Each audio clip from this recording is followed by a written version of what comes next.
to him because he seemed at the time so extreme. The thought that, you know, there could be thousands of people die, it just seemed such a remote idea that I couldn't believe it, really. And we came away feeling quite numb from that interview. And how do you feel about it now? Well, the way things have gone this week, he could be right.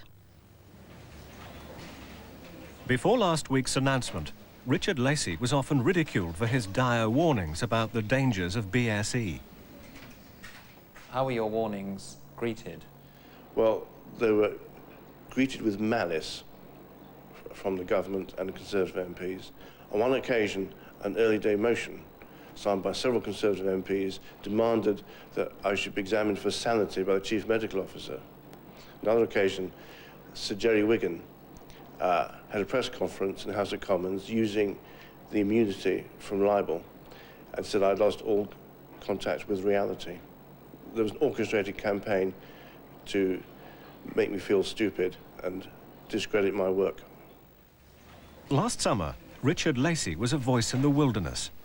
Most other experts that Dot and Dave met at the time were confident that Stephen's death could not be linked to meat. As mad cow disease took hold, the government set up a monitoring group to watch out for new unusual CJD cases. When we interviewed the head of the unit about Stephen's death last summer, Dr. Robert Will did not accept that this was evidence of a link with BSE. We really do not have good evidence that BSE has caused disease in man. We have no such case, and we have not identified such a case so far. But just a few weeks after that interview, James Ironside, a neuropathologist at the CJD surveillance unit, received details of another teenage case.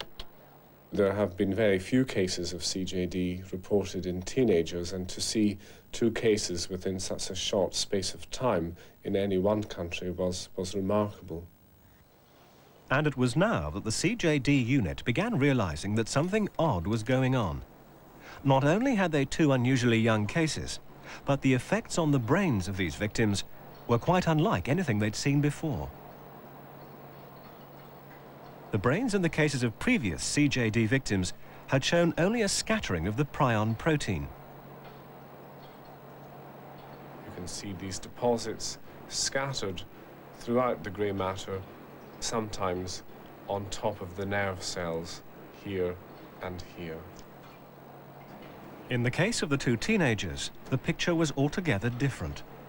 So here we have an image of the brain in one of the younger patients.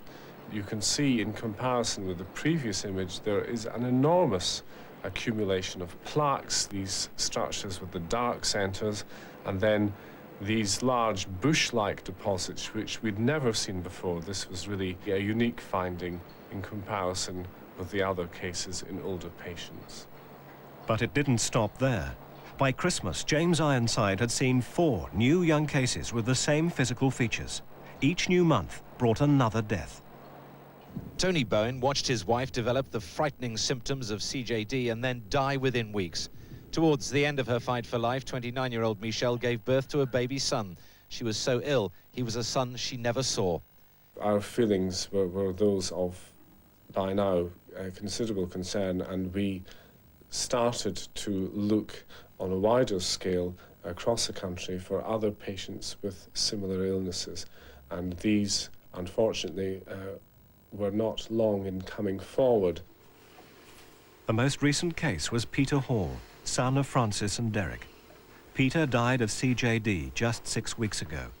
In a year, he turned from a healthy university student into someone who couldn't stand or speak. When someone can't speak, it's... I was always frightened in case he was in pain, and I didn't know how much he understood, which was, you know, if someone has cancer, you can say to them, do you feel ill? Are you frightened? And they can answer you. But with this, you couldn't, and I was very frightened that he was frightened and couldn't tell us, you know. I think that was the worst part, not being able to communicate with him and to know how he felt. Derek always, it just looks like a baby growing up in reverse. You know, the faculties that you build up from babyhood went in reverse. You know, he slowly lost just one thing after the other, till all you were left with was a smile.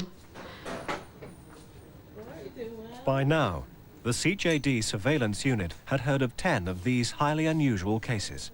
This has occurred really despite our predictions, so it's a great surprise and a matter of great concern.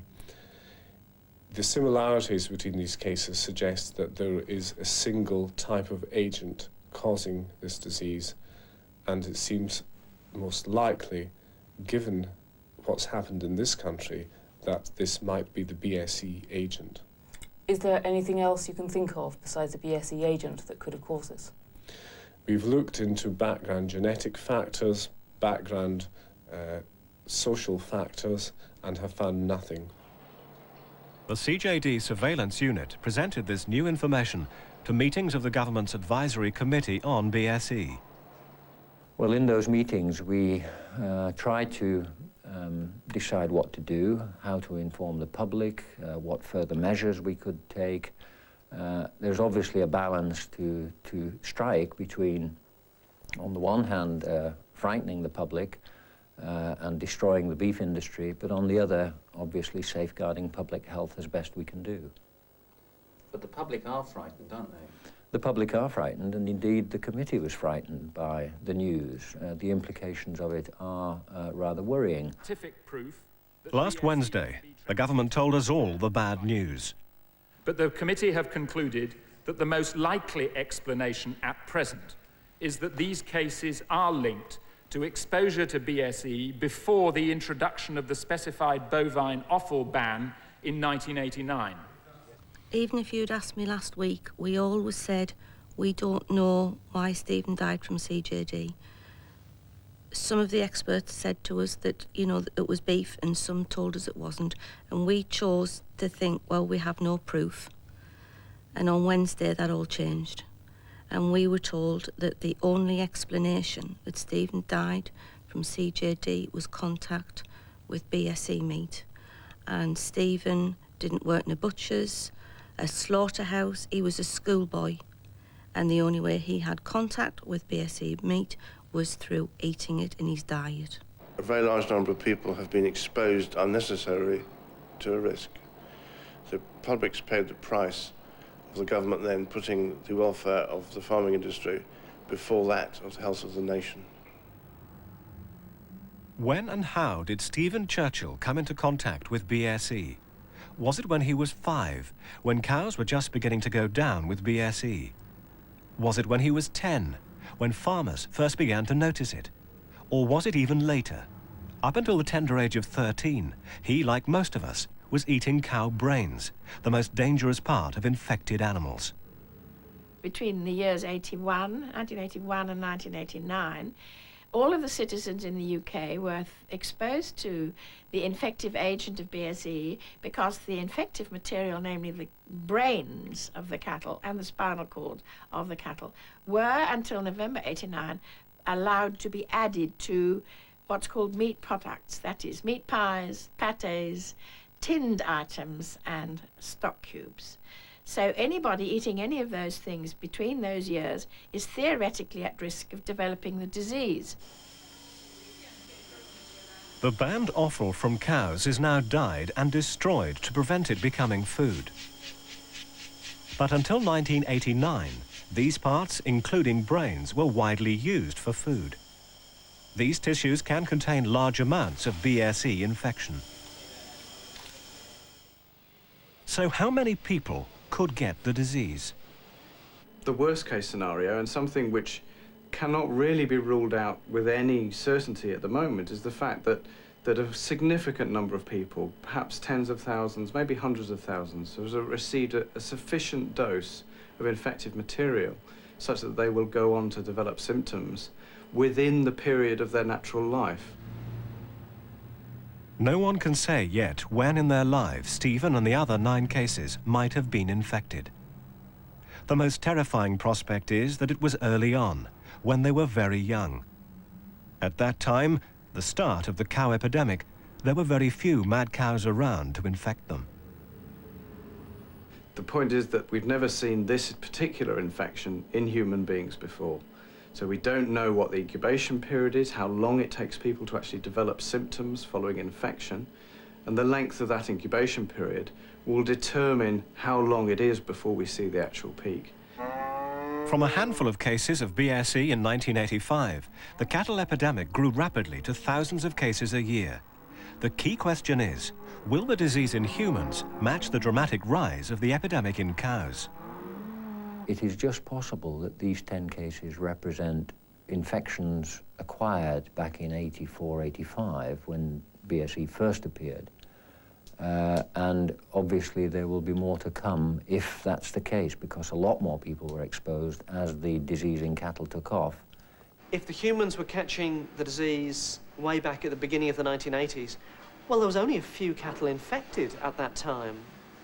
And so if you say a few cattle give rise to 10 cases of BSE in humans, we were eating 250,000 infected cattle by 1990. And the worry is, I think now, that there will be an epidemic of CJD in humans, and we must assume that there will be. We mustn't assume that there won't be. So if we eat a meat pie or a burger, what are the chances of it coming from a cow infected with BSE?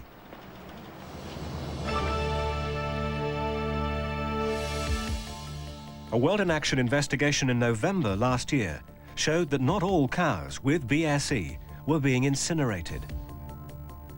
The World in Action programme really came out showing to the population that large numbers of infected cattle were in fact being eaten. World in Action went to 2 cattle markets in Britain and found that cows with BSE were being put into market. Using a hidden camera, we joined the bidders around the ring. Most of the animals sold at this market will end up as pies and burgers within a matter of days. Only healthy animals, fit for human consumption, should be sold here. But this animal has BSE. It's not spotted by the market inspector. At our request, a dealer bought the cow. In total, he bought 3 mad cows in just 2 days. These are the cows which prove that animals with BSE were getting into the markets. A government vet confirmed that all 3 had the disease. But most cows infected with BSE will not show it because there's no outward sign of the disease during its long incubation period.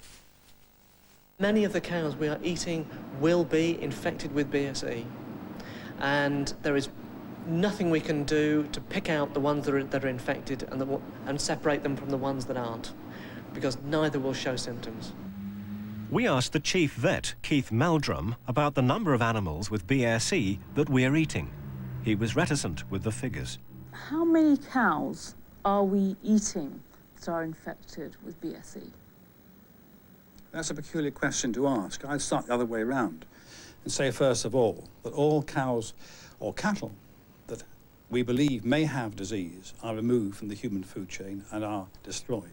I mean, if I could ask you the question about how many cows we are actually eating that are infected with BSE when they go through into the abattoirs. I've answered that question. What we do is a totally different approach. What I'm asking is how many cows go into the abattoir that are infected with BSE?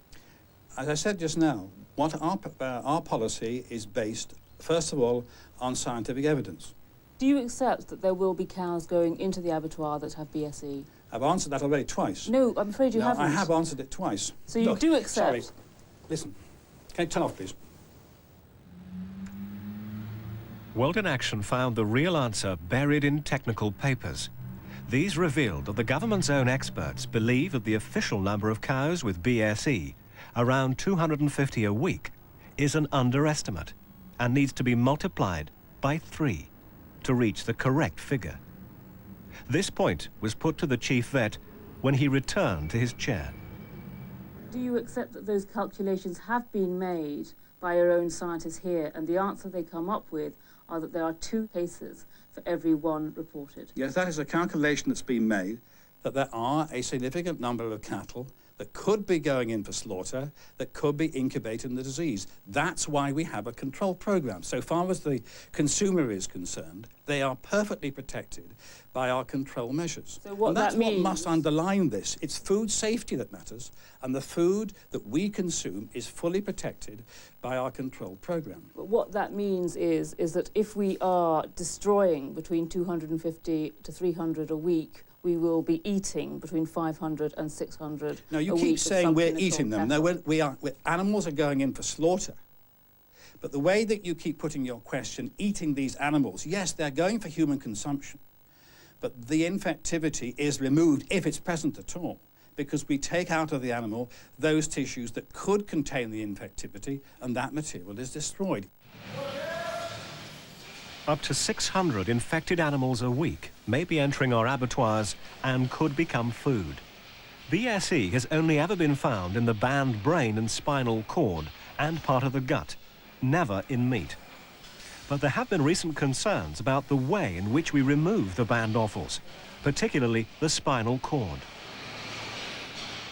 You have to split the backbone, open up the spinal column, and make sure that that is all removed. It's very difficult to do that without damaging the spinal column and without it getting distributed onto the rest of the meat.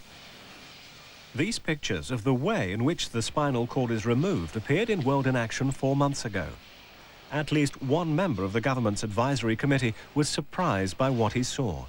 I also saw for the first time, since I'm not a butcher, how spinal cords are taken out, and I realized it was perhaps a bit more crude than I envisaged, and that led to me to have more concerns about how well it was being done, how carefully it was being done, and how rigorously the existing controls were being applied. There are still an estimated 500 BSE cows being eaten every week. That's a small percentage of the entire herd. But the calculation that we all now face is whether we want to take the gamble that what we are eating is not contaminated with BSE. The vast, vast, vast majority of cattle going into the abattoirs are completely clean, and you could eat their brains without any danger. Obviously, we can't detect the odd one that's infected, and that's our problem. 6 years ago, John Gummer tried to reassure the public by feeding his daughter a burger. Today, Stephen Dorrell assured the Commons that children will need no more protection from BSE than anyone else. If human infection with the BSE agent occurs, infants and children are not likely to be more susceptible to that infection than are adults. The minister was quoting the advice of the Advisory Committee on BSE. For the last week, the fears of the nation and the future of the beef industry have hung on the conclusions of a dozen scientists. It's moved with amazing speed, and the pressures on us have been enormous. And to try to come to some rational decision on some of these issues when the scientific data is very scanty has been very, very difficult. We felt that we've carried the weight of the nation on our shoulders in some regard, particularly with the question over children. But I come back to the fact that we consider the science, the sociology and the politics up to the politicians. How will you feel if more cases of CJD come to light? In a word, frightened. And I think under those circumstances, more drastic action will be required.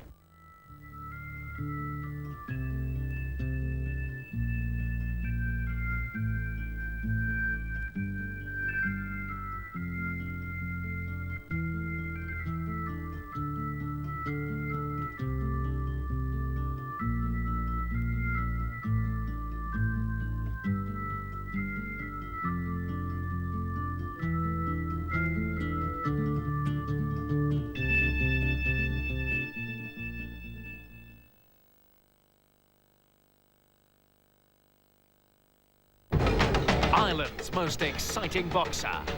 Wayne McCulloch now faces Mexico's Mean Machine Bueno to defend his WBC World Bantamweight title. Top championship boxing in the big fight this Saturday.